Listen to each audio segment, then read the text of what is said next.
So, when you're in a fandom, people will not always have the same takes on characters. A character you dislike might be someone else's favorite character, and vice versa. And this is fine. It's good that we're having different opinions, because it can be pretty boring if everyone just thought the same thing all the time. That being said, sometimes when you like a character, it can be surprising when you learn that some people find them annoying. And sure, there are some aspects of the character where you can understand why people would find that annoying, even though it doesn't bother you as much.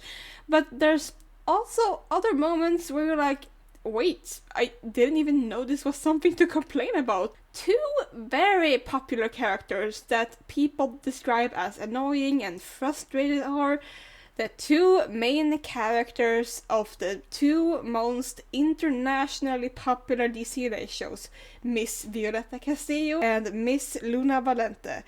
And I am here today as their defense attorney. The reason many people find them annoying, I believe, can be watered down to them being main characters. We see them every episode, and so we see them in their best and worst moments on a deeper level than any other character. And on top of that, they are teenage girls. Teenage girls in media just need to raise their voices once and suddenly they're the most annoying person in the world. I would never be friends with her in real life. I would have punched her in the face. I want to preface before I go over all my arguments that because I'm these girls' defense attorney today, it will mean that I might be harsh on other characters in the process to defend them. So if you're seeing this and you're like, but hey, you're a hypocrite claiming these girls are not annoying while calling another character annoying. Yes, but I'm not the other character's defense attorney. Deal with it. We will go over some arguments that people have about these two girls and I will make my case. The first argument is, they are selfish and want to make everything about themselves. Ludmila and Amber, did you two write this? No. Okay, this once again, I think, comes from them being main characters. When you're a main character, you will end up in situations where you're gonna take the lead. And honestly, it's not as often that Violetta and Luna themselves are asking to take the lead. Sometimes they literally just end up in that situation. Say everyone in the group is arguing and no one does anything about it. Well, then Violetta and Luna have to be the ones to tell everyone to shut up and give them a pep talk. Someone else could have done it, but they didn't, so these girls had to. Luna being selfish, according to many people, mostly stems in season 2, where some people argue that she forces people to join the skating team. Your Honor, I would like to argue that Luna did not ask to be in charge of leading the team. Tamara literally put her in that situation, and on the one hand, letting a neurodivergent girl with a special interest in roller skates be in charge might be a good option. Note, Luna is not canonically neurodivergent, but like, if you watch these shows enough, you notice that no one is neurotypical. On the other hand, Luna is 16. Tamara left a 16-year-old to be in charge, and she needs a certain number of people to skate and gets desperate because people say yes, but then they're bailing, and she doesn't want to miss the chance to sign them up in time. And on top of that, the rink burns down, so they have to spend time fixing that. Excuse her if she's desperate to find people. I, to be honest, think she's pretty understanding. She's disappointed because Simon can't skate, but she understands his priorities with the band and she doesn't fault him for that. But I think the one that people claim she faults the most is Matteo. And this stems mainly from people who see Matteo as this misunderstood little baby boy. Can't you see he's acting like this because of his mean father? He doesn't know what to do, so he pushes her away because he doesn't want to hurt her. Okay, but he didn't say that to Luna. Luna doesn't know anything. Even if we as an audience know more information, from Luna's perspective, she just suddenly is cold and distant. So yeah, Luna may get a little pushy when he can't take skating seriously because she doesn't understand why he's like that. Especially because last year he was very determined on skating and she knows he's good at it. And he doesn't tell her why, leaving her to make her own conclusions. And once again, Luna is the one left in charge. Before Juliana came, Luna was essentially the coach, and so she has to act a bit like the coach. I mean, when Juliana later tries to take the skating team seriously, do you call her annoying and pushy? I guess it's because Juliana actually has authority, whereas Luna is not treated as seriously because she's just a teenager. And she can't have that responsibility that Tamara put on her. And also, going back to Matteo, you know who else has an overbearing father who doesn't support her dreams of becoming an artist? That's right, Violetta. With people saying Violetta is selfish and wanting to make everything about herself, I've noticed people especially are saying that about her in season 3. People see her scenes in season 3 and go, "Oh my god, Violetta, everything is about you!" And then I myself watch those scenes and I'm like, she didn't even make it about herself, what are you talking about? But yeah, Violetta in season 3 is a special case and I'm gonna deep dive on that a bit later, but first, there's a certain scene in season 2 that I need to bring up. Some people I have found do like Violetta in season 1 and season 2, and then suddenly in season 3 they turn their back on her as if they haven't loved her for 2 seasons. I am not someone who just suddenly changes my opinion on a character just because they have a bad storyline once. Especially if I have loved them up until then. I'm just not gonna stop loving them. Anyway, there are a few, however, who also seem to find her annoying in season 2. A lot of these people, similar to Matteo apologists, are major Diego apologists. They defend Diego over everything he does because, oh, but he just wants to find his father, he's so lonely. What is it with these shows and having, like, a pretty and, like, annoying boy with daddy issues? Anyway, Violetta literally gets sexually assaulted by this man, and then it's her fault that she never loved him the way he loves her. But there's a scene where a few people claim that Violetta was selfish and made it all about herself. And it's a scene that I personally didn't even know anyone could interpret like that. No, there has been very few people actually thinking this, but it's still one of the most frustrating takes I've ever seen. At the end of the season, when Gregorio finds out Diego is his son, he goes up on stage and holds a speech about it. It's a very emotional scene. Several characters get teary-eyed. And Violetta got so emotional that she had to go out. And apparently, according to few, Violetta ruined the whole scene by walking out. Apparently, the way she walked out made her look selfish and asking for attention. She ruined a beautiful scene where Diego reconciles with her father because she walked out. Your Honor, from what I noticed, Violetta walked out because she didn't want to ruin the moment. She didn't want to cast attention on herself. When Diego follows her, she asks him to go back because she doesn't want anyone to talk to her and she wants him to spend the time with his father and not her. But okay, if the way she walked out casted attention, how would she have walked out? But even if she supposedly would have snuck away in the back of the crowd, you'd still see her exiting. This scene really made me think how many steps you have to take to even consider Violetta in the wrong. I also want to add that this scene was over. She didn't interrupt anything by walking out. She walked out while Gregorio and Diego were hugged after the speech was over. What more could have been added to this scene? If Violetta hadn't walked out, the scene would have ended here anyway. I want to say that sometimes when people call them selfish and attention-seeking, you're sounding like Ludmilla and Ambar. And I am gladly Ludmilla and Ambar's defense attorney too, but my ladies, as much as I love you two, You have to admit you're delusional. Ludmila and Ambar see Violetta and Luna as their enemies, when the two girls literally are just vibing. People who think that Violetta shouldn't have been the Yumik solo artist in season 2, just like Ludmila thought, well, have you considered that Violetta is the main character, and her biggest dream is to become an artist, so of course she gets an opportunity in what being a professional artist means, with all the pressure and exploitation it inclines?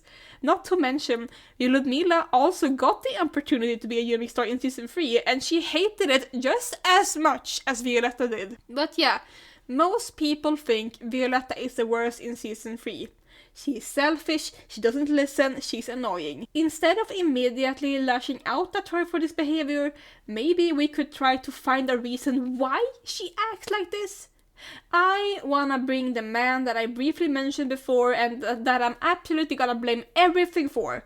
Germán Castillo! This man travels around the world with his daughter, never settling down on one place. He also keeps her at home with a private tutor instead of letting her go to school, causing poor Violetta to be completely socially awkward with people her age. He also lies about Violetta not having any family on their mother's side. He spies on Violetta, even makes up a secret identity for this. When she finds out, she is crushed. The way Violetta has grown up is gonna leave a scar for her life. And just because she decides to forgive him doesn't mean it won't affect her anymore. Cause sure, you can say that in season 3 that Germán is a good dad, but the way he's been lying and hurting Violetta for so many years, he should not be surprised when she starts to act out of his book. Cause let's just mention the Roxy plot here. You may ask, how come Violetta dressed up to spy on Leon when she got so hurt by her father doing the same thing the previous year? Well, maybe Violetta is not at her best mental state in season 3. In the last episode of season 2, she and her father were distant due to his actions, until he played that song on the stage as she sang, and then they were reunited, I guess. But I'm not going to pretend everything is okay just because of one performance. Violetta was just too tired to fight anymore. And then she's on tour for presumably months, having to deal with all of that, which can be pretty intense. During this time, she could forget all her worries for a bit, as being on tour made her not have time to think much. But you could tell she and everyone else were tired already in season 1, and even if they all love to do this, and love to be with each other, they were at each other's throats very easily because they're just so tired, which is understandable. And then they're back home and back to everyday life after all of that. But you know, Violetta, due to everything that has happened in her previous seasons, is extremely afraid of losing the people close to her. She's already lost Angie, who has moved to France. She was ready to lose her dad after everything he did to her by lying and spying on her, but decided not to because she didn't have the energy to fight anymore.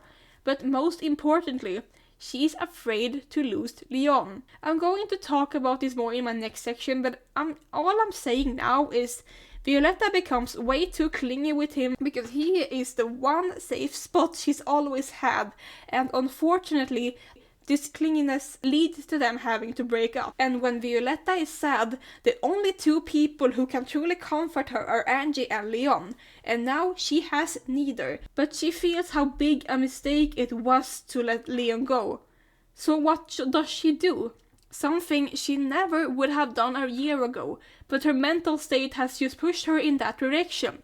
So she decides to dress up as Roxy, the way her dad dressed up as Jeremias. The difference here is that she knows the whole time it's wrong, but she can't stop, and it just turns into a bigger and bigger thing when she tries to stop it. And honestly, her friends, even if they agree it's a terrible idea, still help her with it. They also put on the Roxy wig pretending that they're speaking to her to use to trick Leon. They didn't have to do that. Germán thought he was doing the right thing basically 75% of the time and was more mad than anything that he got caught. Oh yeah, Violetta also gets a brand new family structure in season 3. In a very short moment, Priscilla and Ludmila move in and they're just gonna pretend to be a big happy family now. She's dealing with a lot of changes here. So pardon her, after all that, she's a little more moody in season 3. Is a schnock not entitled to that? And, you know, this goes for Luna too. Some people claim she's frustrating in season 3 because she lashes out at people more, lashes out at Matteo in particular, even when he's changed for the better, so she should accept him more, right? Well, Luna has also found out she sold Benson, that her biological parents died in a fire, and her parents' boss is her biological aunt who spends the season lying and scheming against her family. I mean, we all understand why Amber acts the way she does, so why does Luna have to be happy-go-lucky all the time? Both girls have an equal right to act out. Yes, Luna has a great support system around her, but she is allowed to be a little peeved after all the trauma she's been going through.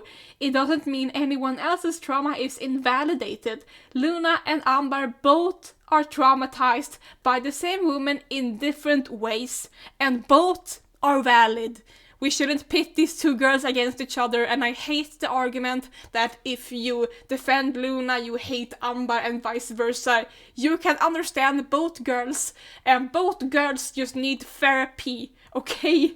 I never really find the girls like to act like they are the center of the universe, nor that they ever really act like they are better than others. But once again, they are also main characters, and thus they will get opportunities and sometimes will win contests and all that, but they don't always accept the opportunities and they don't always win. Like the Yumix competition. Violetta did not win. She did win the dance competition in season 2, but that was mainly because if characters like Federico and Nati went to Madrid instead, we wouldn't have any plot. Same thing with Luna and Simone winning the skating competition. Had Nico and Jim won instead, why would we even have the skating plot? Honestly, imagine that, Jim and Amber having like shared hotel rooms and her trying to sabotage her. Also, if Nati and Federico won the trip to Madrid then together with Diego and Francesca, they would just be 4 Europeans chilling a trip. But the Jam and Roller team don't always win, and Luna was being unprofessional running off on the competition, almost making them disqualified. Juliana rightfully scolded her about this. I guess this brings me to a mini argument about how the girls don't respect authority. With Juliana, you could say Luna was a brat or something, but I have been 16 years old too, and there will be teachers you don't like and who you just feel like they're the worst person ever because you're 16 and you don't know better. The thing with Juliana is that she needed to communicate better too. Luna even told her that she does want to improve, but Juliana needs to be more clear with what she wants. Violetta starts the show not being respectful to authorities. According to her first tutor, she is a brat. But in Violetta's case, she only gets to talk to her dad and his employees and no one else. So of course she acts out because no one in the house is listening to her. The next big argument I'm going to tackle is they are bad girlfriends and don't respect their romantic partners. So, let's just get it over with Violetta, right? Leonetta is my favorite ship. Not because I think the two are perfect, because they're not, but because I can understand both of them at the same time. I'm not going to talk as much about Leon in this, but you have to know I am defending this man just as much as I am defending Violetta. And I think he's extremely patient and understanding with her. He understands more than anyone the shit Violetta has to endure and why she might react the way she does. But, you know, sometimes he needs to put his foot down. And at the end of the day, both of them are just teenagers. They can't always act rationally. So let's see. Season 1, Violetta has just gotten to interact with the real world. She's thrown into love and friendship drama immediately and she doesn't quite understand anything. She's so unprepared for the real world, and whose fault is that? When it comes to love, some people say Violetta is a player, going back and forth between Leanne and Tomas. And I know it's practically a meme that she's constantly confused, but you know what? If I just met other people my age and after having spent a life only interacting with my dad and his employees, and I had no idea what was romantic feelings and what was friendship feelings, and I couldn't tell if something was normal to feel or do because I had no life experience of relationships of any kind with people my age, then yeah, I'd feel pretty confused too. Personally, I think Violetta always felt more romantic feelings for Leon. I don't care if Thomas was supposed to be the original endgame, they really did not execute it well. All I will say about Thomas is Violetta would have fallen for anyone who had saved her from slipping. No matter if it's a boy or a girl, she's a bi icon. But that's beside the point. Because Leon understood her, he understood the situation at home, and he let her take her time. No wonder she in general felt more comfortable with him. And no, Leon did not manipulate her to like him, and no, their first kiss wasn't non-consensual. Violetta liked the kiss and considered it a good memory. Just because you dislike a ship does not mean you can make up shit. Violetta liked her kiss with Leon and she felt comfortable pursuing him more than Thomas, which might explain why she dates Leon in season 2 and never at all dates Thomas. But I'm gonna try not to get into the full relationship. I wanna focus solely on Violetta here. Now, in the mix of this, there's also other boys who randomly fall for her, including Broadway and Federico and Bracco, but, well. And does Violetta feel, oh my god, I'm so popular, all the boys want me? No, she feels deeply uncomfortable. She didn't ask for this. All she wants is to sing and dance. Now, I think at the end of the season, it was healthy for her to end up single. Just to experience the outside world was big enough for her, and she needs to get to know herself a bit. Now, in season 2, Violetta is clear from the get-go that Leon is the one that she wants to be with. And I can just mention Diego quickly here. Nothing that happened there is Violetta's fault. Violetta is a victim in her and Diego's relationship. He is the one not accepting boundaries. He is the one manipulating her. He is the one scheming against her. He is the one sexually assaulting her on a live broadcast. And I'm fucking sorry, if there is anyone out there who says, well, if Violetta hated him so much, why did she still get with him? Because he knocked her down to a vulnerable state and then offered her comfort, making her cling onto him because she had nothing else left. She and Leon tried in the beginning of the season, but Diego interrupted them all the time. He showed up everywhere. He inserted himself into Violetta and Leon's life. And yes, it was not a mature decision for Leon to break up with Violetta over getting kissed by Diego, but I'll be honest, Diego got into his head too. The fact that they're such good friends in a season later is amazing.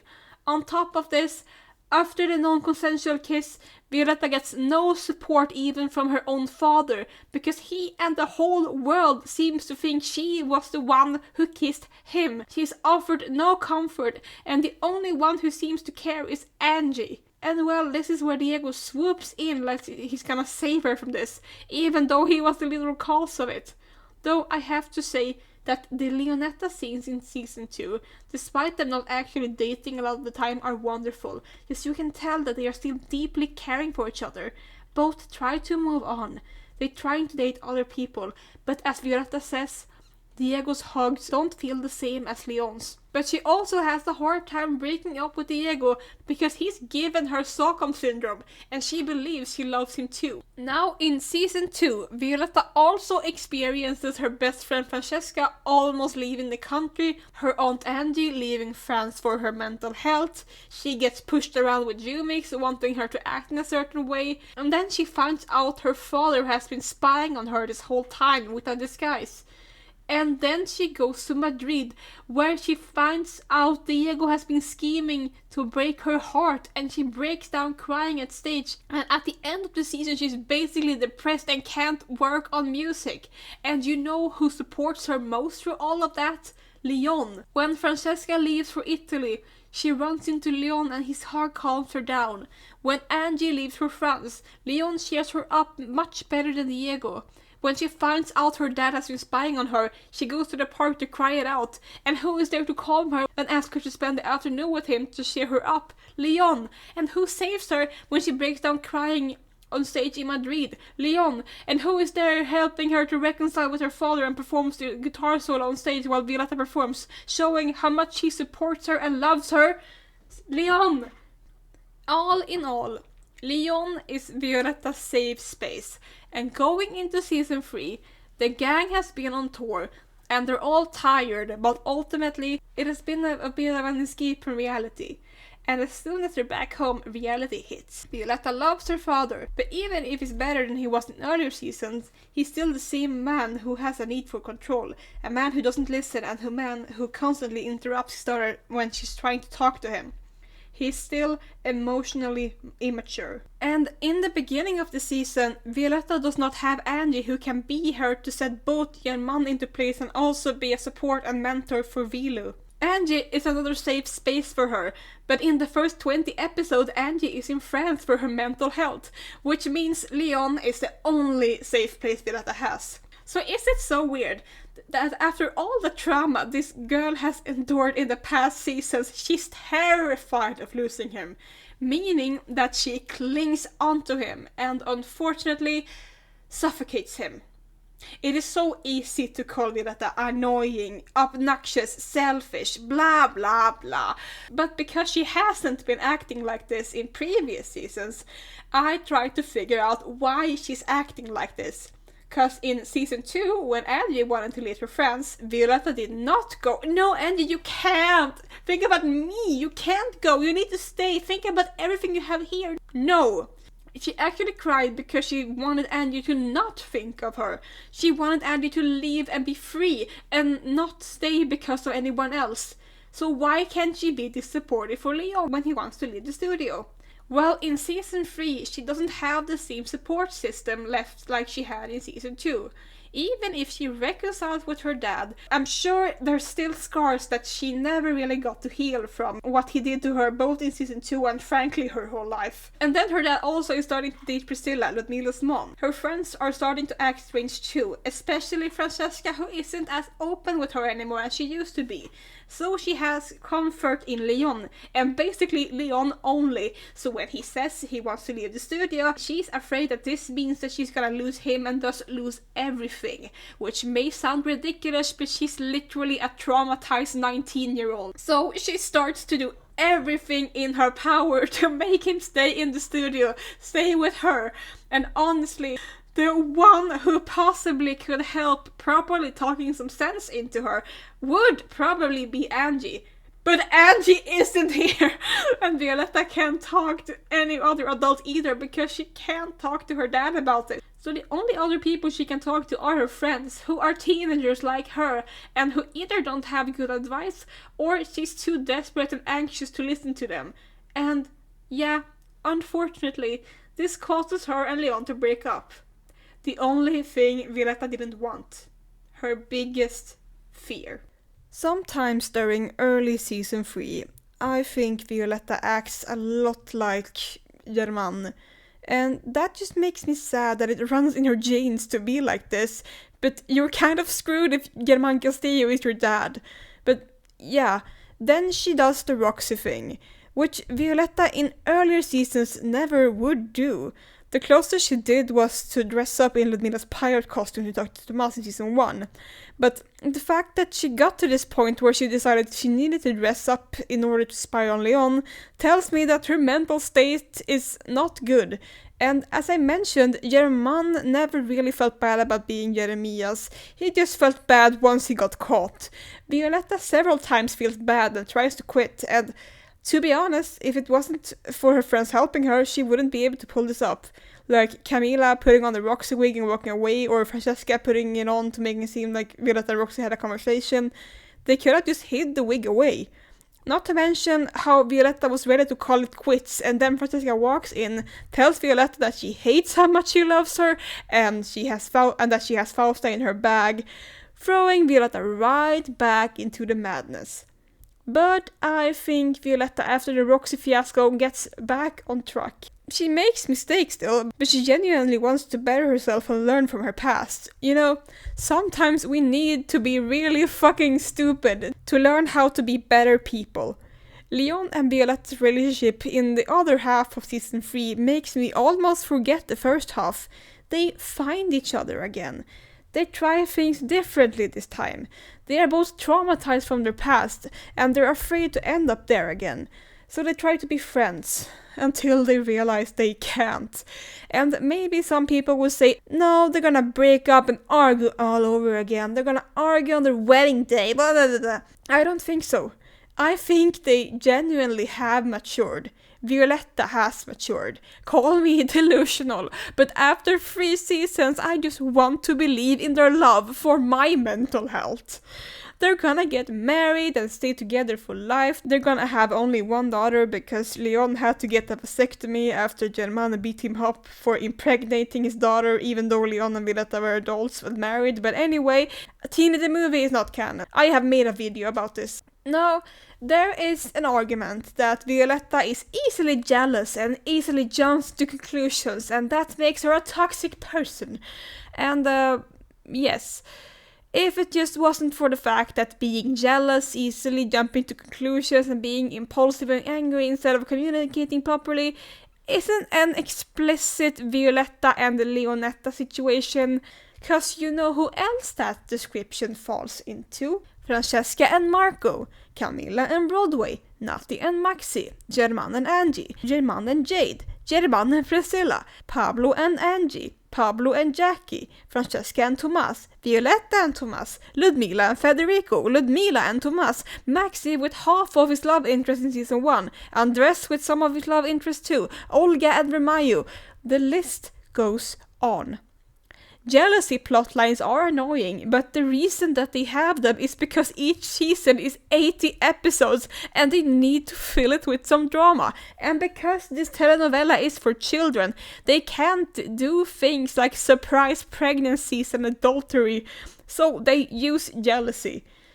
If we go around calling every couple toxic and bad because they are jealous, then a majority of couples in every TV show ever would be toxic. Not to mention, Violetta owns up to her mistakes and apologizes, even if some of you act like she gets away with everything.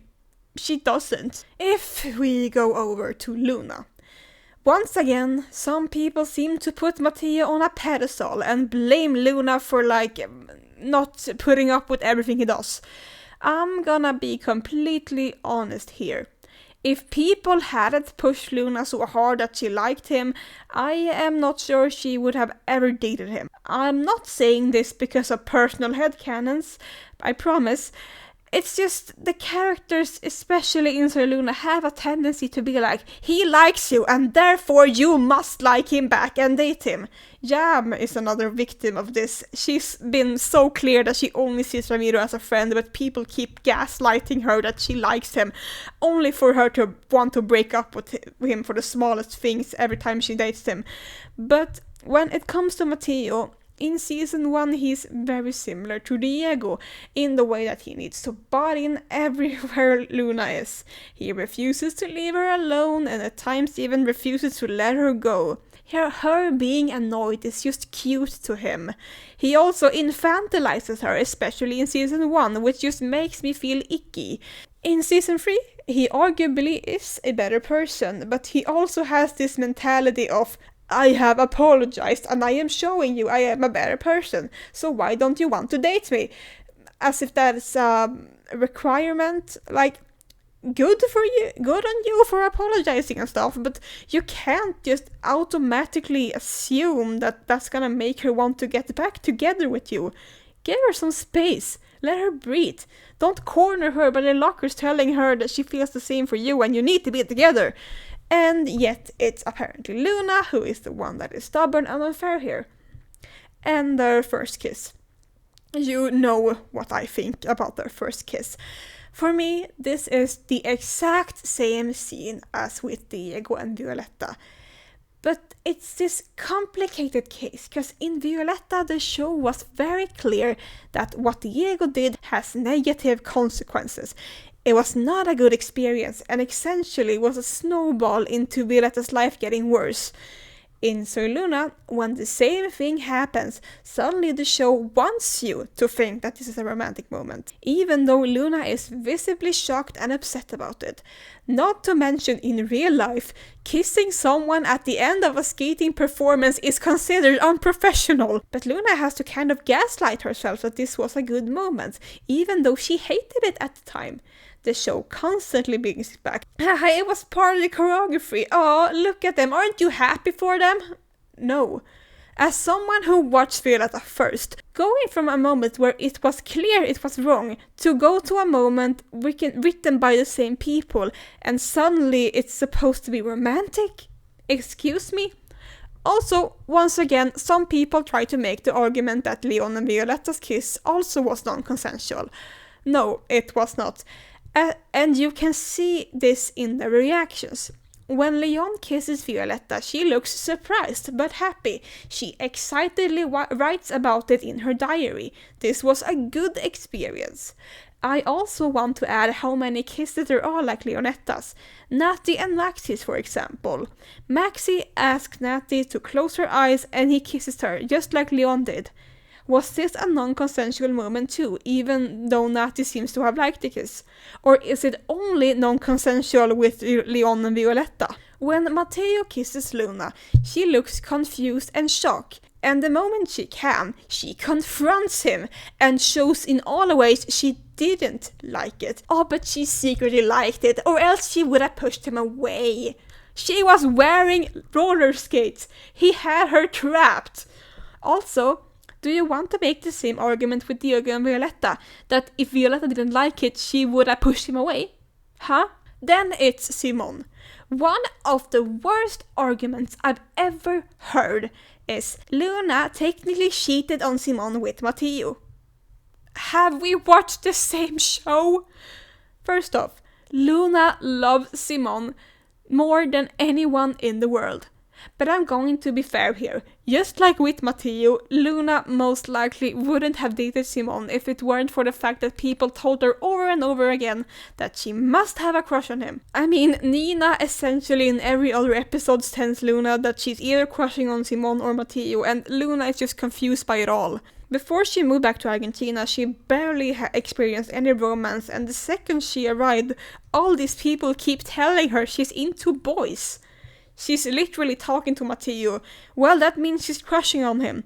She's acting emotional around Simone, who is their closest friend since childhood. Well, that means she's crushing on him. But yeah, with Simone it is complicated because he's such a safe space for her. She just wants everything to be like it always has with him. And when he wants to be more than friends, she decides to give it a go. But she's a little shy about all the romantic stuff she's expected to do now. I really think Luna would thrive in a queer platonic relationship with Simone. No expectations, just vibes. But during this time, how exactly did she cheat on Simone with Matteo? Seriously, I've seen season 1 several times. I've seen Lumon's dating episodes several times especially. What I saw was her just minding her own business and Matteo inserting himself and sometimes literally not even letting her go. I need to remind you too that Matteo is dating Ambar at this point. And we're not gonna talk about him in that case technically cheating on her? No? Okay. Also, Luna and Matteo are on friendly terms, so she's cheating on Simone because she's friendly with Matteo. Once again, Luna is barely the one seeking Matteo as it's 95% Matteo who comes up to her and wants to talk. And in season 3 with Simone, yeah, to be honest, I think the writers kinda spat in Lumon's shippers' faces. And the way people react to the scene where Simone admits he's in love with Amber. Haha, in your face, Luna! That's what you get for toying with his feelings! Listen, some people seem to have the stereotype that if you like Lumon, you automatically hate Simbar. Because you can't multi-ship? Sorry, what kind of sad world are your people living in where you can't multi-ship? To me, Simbar is superior and absolutely the only good canon endgame, but I also enjoy Lumon. Their relationship means so much to me, and I will talk about that more in the friendship part. And I do believe Luna at the end of the day might have confused her feelings due to everything going on, But God, they could have handled it better. And I don't like the reactions from some who like mock her. How exactly has she been toying with Simon's feelings? Both of them always prioritize each other. So it's time to get into the next argument. They are bad friends. I'm gonna be honest with you. Saying they're bad girlfriends is annoying, but I've had that discussion for so long that I'm just tired of it. However, claiming that they are bad friends, I'm gonna see fire. These two girls cherish their friendships so much. Violetta has never had friends before season 1 and finally gets to experience everything she missed during her childhood. She's willing to put her romantic interest aside because her friend likes the same guy, because she cherishes that friendship so much more. When it comes to Francesca and Violetta, every time you think Violetta is a bad friend, remember in season 2 when she literally went out of her way to make Francesca stay in Buenos Aires? And remember how while they both like Tomas, they put their friendship above him? But some people claim that they understand that Francesca never told Violetta she was dating Diego because Violetta never listened to her and only made everything about herself in season 3. And having rewatched season 3 several times, Violetta is always ready to listen to Francesca. It's Francesca who chickens out. Yes, Violetta does talk a lot about her own problems, but she's always ready to listen to Francesca too. She actively wants to hear her, but then something or someone interrupts them. And even if you think Violetta is full of herself and never listens to Fran or wherever, she apologizes. They make up. To be honest, I haven't seen anyone bring up Violetta being a bad friend to anyone else other than Francesca, and maybe it's because Violetta takes up the most screen time, I don't know. But with Luna, we sure have some more to work with. Luna's friends mean so much more to her than any romantic relationship. Her and Simon's friendship is one of the best in the show. As mentioned, they prioritize each other always. They love each other. And you know what I think is beautiful? That even when they tried out dating, they can just go back to be the best of friends again. Not everyone can do that. None of them play with the other's feelings because they know each other outside and in. What they have is unbreakable. The only time Luna was pretty unfair to him was when she was mad at him for not telling her that Amber had switched out her phone number in season 3. But even then, in season 3, she was in general going through a lot in her life, and maybe she lashes out more because of that, as I mentioned. Can we let a girl lash out and be irrational for a little bit without her getting an obnoxious brat stamp? Simone would be so much better without her. Simone can't bear to not live in the same country as her. He's so comfortable with her and her family that he goes to them first when he gets kicked out of the loft. And Luna does prioritize his feelings a lot. As mentioned before, she accepts that he can't skate with her because he wants to prioritize his band. She's honestly the first person supporting Simone and Amber dating. I know some people have claimed that she was never supportive of them and thus never supportive of Simone's happiness because she's egocentric and only wants people for herself. But no, she's the first one to ask him about it and she's genuinely supportive. Now, with Nina, I have legit seen some people say that Luna was the worst friend to her and only used her when she needed to know more about her past. How did you come to that conclusion? Are you just disliking Luna so much that you're making up shit to validate your feelings on her? Nina loves Luna. At some point it feels like Nina has Luna as her hyperfixation. She wants to help her and does so without Luna even asking her to. And Luna expresses so much gratitude for it. And then people claim Luna is a bad friend because she specifically in season 3 asked if Nina loved Eric. She pushed Nina to be with Eric. Okay, and what has Nina done with Luna's love interest for the past seasons? Why aren't we talking about how pushy Nina has been with her friends and how the second day, as so much mentioned boys, she claims she's crushing on them? Honestly, this to me wires down to people not liking that Christina broke up, and so now they blame Nina's friends when they try to get Nina to forget about him. Which, when to be honest, in reality, if your friend was moping around about their ex, then you too would try to help them get over them and maybe try to find someone else. I don't like Eric either, but to claim that Luna especially was pushing Nina to date him, it's not true. Now, Luna is not good at social cues. We've seen this multiple times in the show of her taking things literally, being confused about what certain phrases mean, and not understanding why other people don't understand her when she thinks she's being really clear. So it's only natural for her to pick up how others speak to her.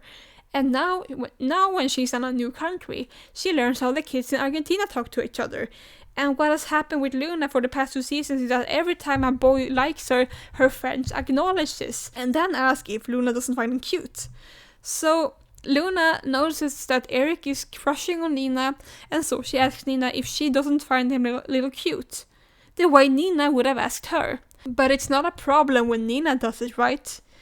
Okay, the first time Luna asks this, some people have a problem with it because Luna asks it while Nina is still dating Gaston. And Luna should know that! And I'm just gonna say, Luna did not ask if Nina found Eric cute because she thinks Nina is genuinely crushing on him, nor that she wants Nina to date him. She barely knows Eric. She's aware that Nina is dating Gaston. She was just joking around because that's how they talk to each other. I should probably not mention that Nina also has asked if Luna feels attracted to someone else while she's dating another guy on multiple occasions, but it is just wrong when Luna doesn't even once. So people have accused these girls of being selfish, obnoxious, annoying, bad girlfriends, bad friends. It's like the second they have flaws, they are the worst people ever. And as mentioned, it is very common to be harsher on teenage girls for being teenage girls. But perhaps because they're main character, we get both their good and bad sides as we see a majority of scenes with them. But if they only had good qualities, that would be boring. I feel like these girls can make one single mistake and suddenly they're the worst person ever. People are judgmental of their every move, while others who do similar things or worse things can sail through without any judgment. It's like they can do so much good, but because they were acting more immaturely in one scene, now they're just most the obnoxious character ever. And like you could argue that I can be the same. Sure, I judge German and Matteo, for example, a lot more, even when they have good moments. But as mentioned, I am not their defense attorney. I'm Violetta and Luna's. And I really feel like they sometimes can get hated for existing. And I think that's unfair. Was this video some sort of way to convince you to like Violetta and Luna? Not really. If you already hate them, why would you randomly change your mind because some random girl said so? But maybe you don't need to wish literal death on them like I've seen some people do. Being a teenage girl who is going through changes and trying to figure out the world should not be punished by death if she happens to make mistakes. Be nice in the comments and to each other. And I'll see you another time. Thanks for watching. Goodbye.